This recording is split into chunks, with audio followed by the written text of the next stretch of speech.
as I wrote down, this is modified, and then looking back I would have just bought the Nomar and it would have probably paid for itself now. And if I'd seen the mods that I need to do, I would have done them differently and correctly to start with. But this was kind of a work in progress. As I would make a modification and find it wouldn't work, I'd make another modification. So there really wasn't a grand plan other than to hold the wheel in place, and that took a lot of effort. Let's start with this one. I gotta make up some soapy water. No. This is the bar that comes with a Harbor Freight changer. I use it only to remove the tire, and what I did is I added a nylon shoe, bent it, screwed it down on the back side, because as you go underneath the tire and you're spinning this around, it was steel against aluminum, and again chewing it up, so this rubs against the rim and it doesn't, you know, doesn't damage it. I don't use this end at all. Jack buddy, security. Anyway, I don't use this end at all. I'd wrapped some material around this to try it at one time, and I abandoned this because it just doesn't work. So again, all I'm using this bar for now is to take the tires off, and then it sits aside. Putting them on, I have my own bar, which I'll show the detail of that in a minute. Soapy water. So what we're doing here is gonna lay this up. This should be an adventure. I haven't done this in a while. You gotta get the tire seated up enough to just initially get started, because it's gotta get onto these clamps. And then I lay down the condom-like material going around this way.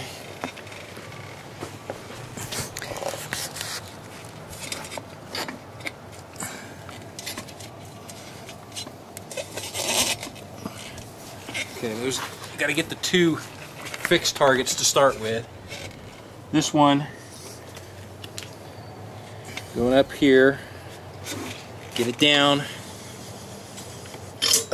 and then crank it the right way, idiot. And you got to make sure that you get down in all three grooves, and of course it's not cooperating today, so I'm going to probably make up some new curse words. 2, 3. And if you look in detail, you can see that it slowly works its way towards the channel. It doesn't have to be perfect, because all these are there to do to keep this rim from rotating as we spoon the tire off and spoon the new one on. And at this point, I don't think it's going to move. If it does, I'll add a little bit more force to it. But the rubber allows me to get away with less clamping force, putting pressure on the rim, yet still do the job. And again, that's why it's bolted down to the table. I don't care how hard you try, this table is not going to move. It's sitting on 4 feet. This is my work table. I made this, and it's on wheels, and I roll it away so my wife doesn't see it out front all the time. All right, so we now have the cone. Kind of drop it down, see where it's going to go. Okay, that's going to be too low. So I've got a shaft collar here, split collar, and probably want to hold it up about maybe that high.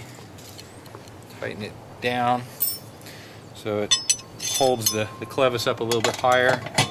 That'll work. So liberally put a little soapy water on.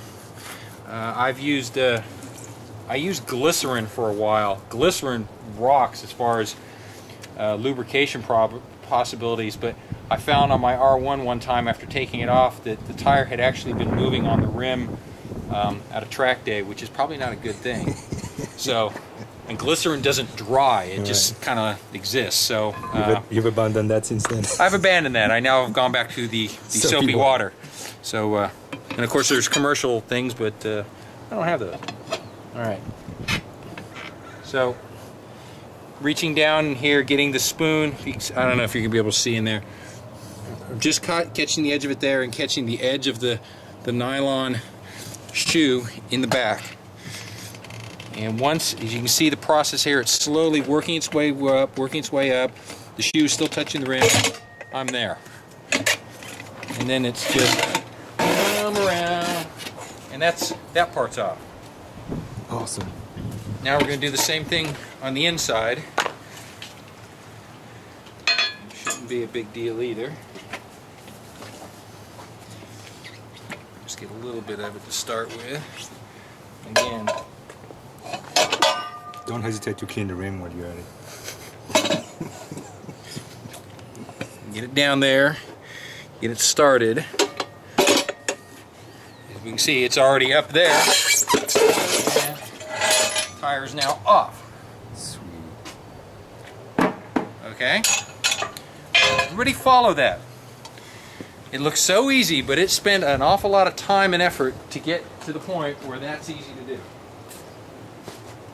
Now, while you're here, be sure to take a look at the rim and just make sure you don't have any particles like paint or anything else that's in there that could create a leak point between the rim and the tire.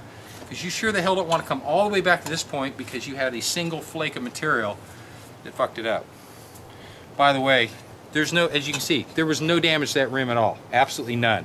All the marks that you see on here, especially that are on the inside, these are not me. These are somebody else who did this. This is nylon. Unless I get something trapped between it, it isn't going to fail.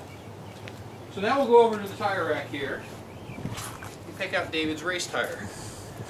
He has two to select from. This one will work. This one will work. It's the Bridgestone BT03 RS. This tire was $100 bucks. 100 bucks or 110 bucks. 110 bucks. 80 bucks for the front, 110 for the rear. That, my friend, is a bargain for basically a full-on track day tire that maybe 10 years ago would have been usable in full-on racing conditions. Anyway, plenty of surface area. They work. I like them. Anyway, so now we're going to look up here at the rim. We're going to see that the top here of the rim is the sprocket side. So we know, if we're looking at the sprocket side, that the wheel at this point would be turning counterclockwise. So look on the tire, we're looking for an arrow. Here is an arrow. The arrow is pointing counterclockwise. So that's the way it's going to go on. There's also the yellow dot representing where they feel is the lightest part of the tire. That ideally should go right with the valve stem. We'll be pretty close to that point. Okay.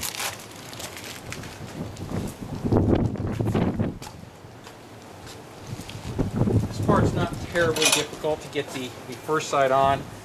Generously put your soapy solution on the tire and a bit on the rim. And you just kind of push to get it started and get about half of the tire on, like that. We're probably close to 2/3 of it on already. We are now going to take my modified bar. This I made up, but I kind of copied this design from, there's a site that sells alternate components to these Home or Harbor Freight items. I kind of copied it in some ways. A nylon shoe with a groove to fit around the rim, a bull-nosed piece that is parallel to the face of the part that I added, so that it tends to force the tire onto the rim without digging in. If you went this way, you'd be cutting into the tire right away. It doesn't look very pretty. It works. Again, just a little bit more stuff in here.